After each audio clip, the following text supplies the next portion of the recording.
Welcome to Inside the Gears. Gregory Carlisle here, and we're ready to discuss a couple more poems with you today from my book, Sparrow in the Machine. Well, one of the things you gotta have if you're reading poetry is maybe a glass of wine. So get your glass of red. It's the season for that. What poem should I read? I'm not gonna lie, I didn't really think about it. So I'm gonna take a moment and just see what I flip to and what strikes me, and we'll just go from there. I'll read it to you, and we'll dig in. What's really calling to me right now is Love Got Me.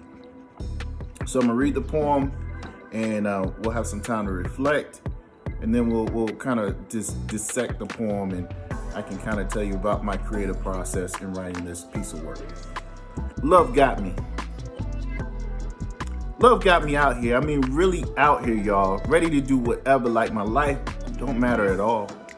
Ready to a burning building, hoping to save everyone, knowing how those type of scars tend to stay. Wanted to stop the recycling of today's tragedies, and if I could somehow save love, then maybe life for you would also change. But my good intentions were wasted. Standing across this gated lot where the littered memories are past still float about, know that it's love that got me fucked up, but also know I would have suffered more to shield you from the truths of this life. I wanted to say that love's inexplicable, unmistakable, and also heartless. It is not a safety net. There's no guarantee of reciprocity. In fact, there's no surety at all. And those sanguine scars will remain long after the shadow of love fades away. Love got me. So, as I said, that was pretty personal for me, and just started thinking about love, and you guys know about love. I'm not trying to tell you about it, but it can put you in some really, really bad spots. And your life, your career, everything is, if you think about it, for most, is built on like love and your relationships that connect to that. And maybe it started off as love, but ended up somewhere else. So when I thought about the things I've done in my life and moves I made in my life, I'm like, man, love. I'm here because of love. At least what initially started off at love. Wherever that might be. And I was like, man, I'm out here.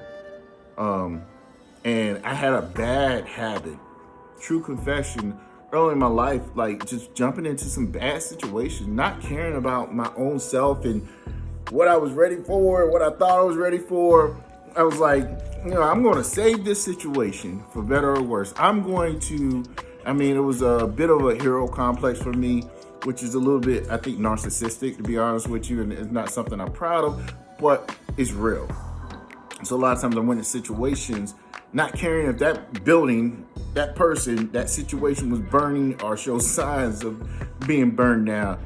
I was just like, I'm gonna, I can save that person because I'm I empathetic towards certain situations when I connect with a person, and that has left scars. I'm thankful for the scars, nevertheless, because it has put me in a situation where I needed to grow and put me on a path that I'm very thankful for now. But nevertheless, those scars, and some of those scars don't leave. You might call it baggage or whatever. They stay with you. They become a part of you, for better or worse. And so that's what I'm talking about. And when I say ready to do whatever, like my life don't matter at all. And that's how it was. Like, I didn't really value the impact that I had on my life. And I was just like, I'm gonna save everybody. I'm gonna save this person.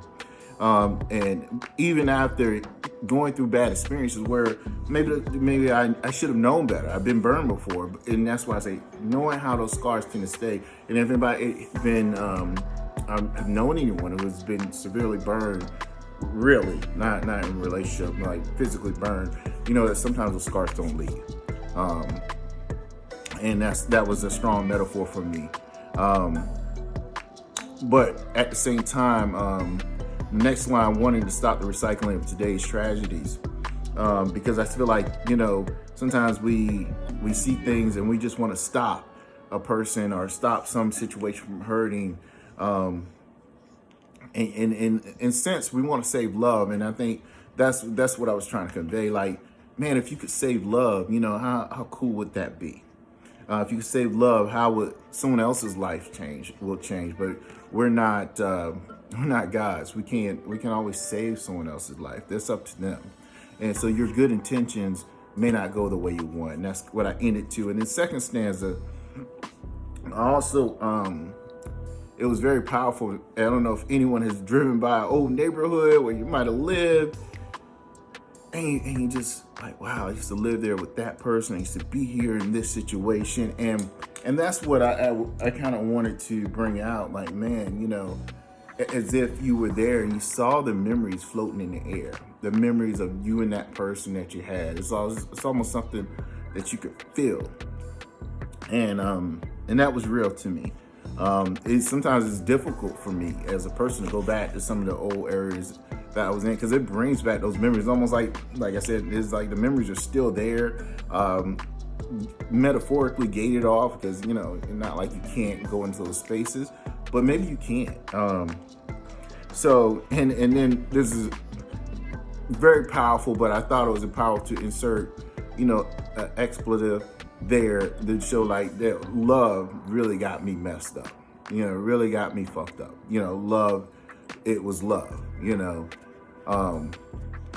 so at the same time, for certain people in your life, whether it's children, whether it's brother, sister, mother, father, you would do whatever it takes for love. It's not always romantic love that has you out there.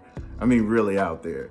It could be a child or whatever, but you would have done more for love, and you would have suffered more. But once again, we're not gods, and sometimes we take on things that we're not really. This is the way I feel. Like sometimes people have to go through things on their own. And then the second part is, if I'm talking to someone that I'm older than, whether it's a younger person, younger brother, your children, and you're telling them that, all the things you would tell them about love, why love is worth saving, but you have to save it yourself. And all the things that love is not. There's no guarantee. When you love someone, that don't mean that you're going to get that in return, whether it's romantic or not romantic.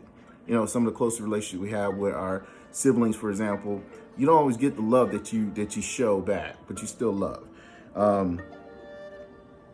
The scars that you, in the last end of the poem here, and those sanguine scars will remain, and that means those scars that are red, almost like a scarlet letter, they're still open and still raw. They're still painful from time to time. They'll remain, but that's okay. That's for you, and it really builds a lot of times character, and it builds depth in you as a person. And long as and this is where it turns back on to, like, if it's a relationship, even though the scars remain after love has moved on to some other, you moved on, they moved on, but those scars still remain. They become part of who you are, and you bring, unfortunately, sometimes for better or worse, you bring those into other relationships. And so where love can fade away, but sometimes the scars that we carry do not. So that was Love Got Me. I hope you got that poem that I wrote, kind of discussing my perspective on love, and it's not bad, not good. It just is what it is. But take all things in life and use those things in life to build yourself and put yourself on the right path that God intends for you. So we're gonna do another poem, but I need a little sip. My throat a little parched. Hope you guys don't mind. Man, that is pretty good. So,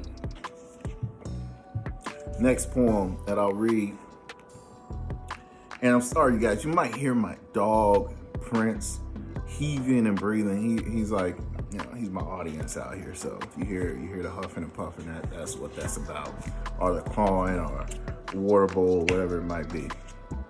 In real life, guys. So the next poem I'm going to read is The Sport. Let me put on my reading glasses. I'm getting old, guys. All right, The Sport. These distractions were made for us. Who brought Flash to the touchdown, the handle, and finish?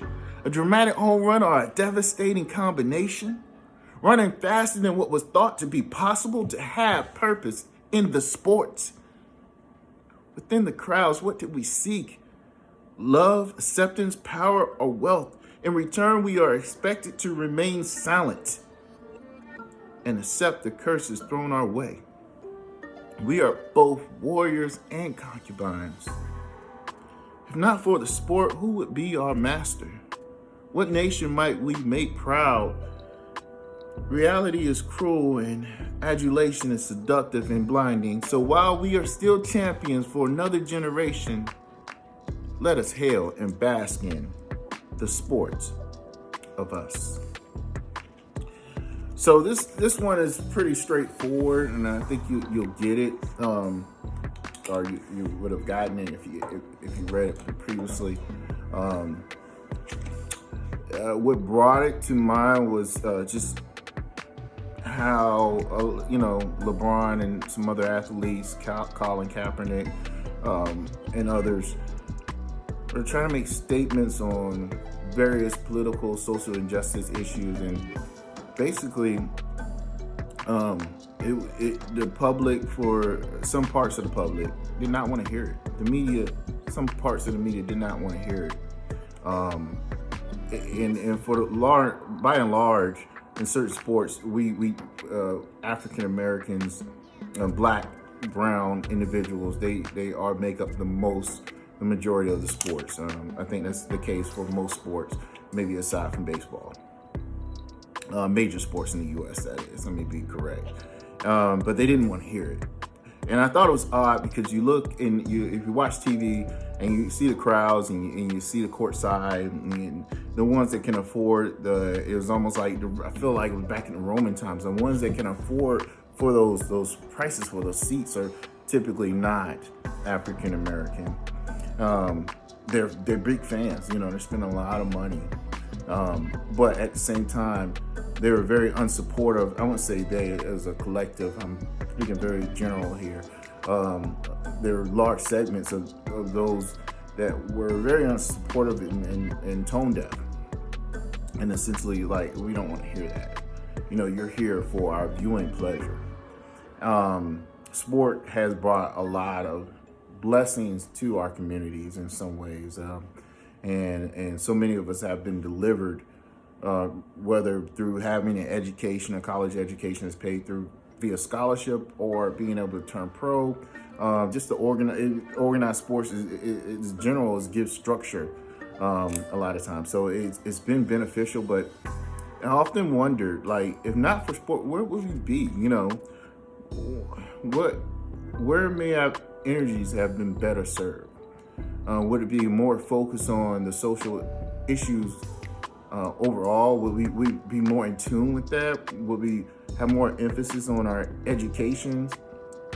Our lack of infrastructural support in our communities? If not for sport, who would be our master? Or would there be a master? Would we be our own master? So it was a question of, like, man, part of it's like a fan base that doesn't always support when we're trying to use these platforms for better lift or uplift the community. And the other part is like, man, if it wasn't sport, and I'm like, man, is sport itself a detriment for us?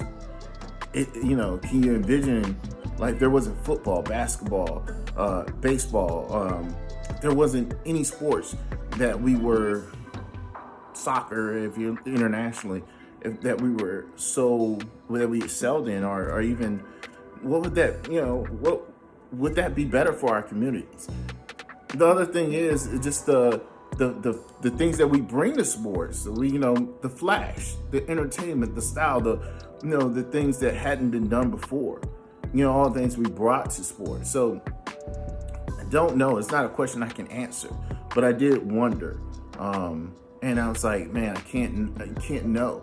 And who can change that? I don't think certainly, me writing about it or anybody, it's something you can't change.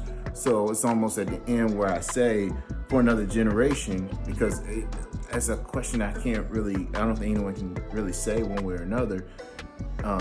Let's hail and just bask in it, for better or worse. It's almost like, it's a rhetorical question, like, sport good or bad, we're still having these issues. It's not really improving like you would think it would. It's really, they love us on TV, but do they really love us? They don't want us always in their communities.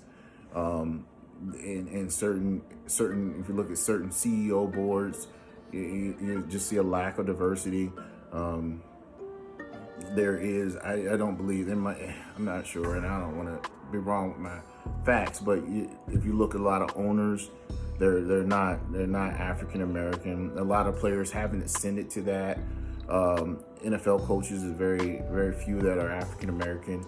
They tend to be defensive coaches because the offensive coaches are thought of as thinkers. So it's really deep. It's troubling. But at the same time, I don't know, I see all the benefits at the same time from it as well. So it's just something that I wanted to discuss, and I think what really triggered me, it was one guy who was walking off the court or something, and the fan just threw his beverage on him. I'm like, because he wasn't playing the way he wanted him to play or whatever. I'm like, wow, that's total disrespect. It's total disrespect. And I was like, man, we're no better than, some gladiators or, or concubines. We're just used with total lack of respect. So, didn't want to end on such a sober note, but here we are. So if you haven't, please go seek out the book. It's on Amazon. You get it through the publisher. Well, if you don't, please like it, put it on your wish list on Amazon. I always implore that because, like I said in my last video, the algorithm is the way it is. It's like, that's the machine. We're sparrows. We're living in the machine. We gotta kind of deal with the machine for better or worse. So hope we're headed to the holidays. Hope everyone have a safe, blessed holiday season. And just be safe, read, think, ponder, and not try to get caught up in this artificial world that has been built for us, and try to just take whatever life gives you, and I ain't using this phrase, but turn your lemons into lemonade, I think is what I've heard. So till next time, Gregory Carlisle, you guys be safe. Love you. Whoa, oh, mercy, mercy,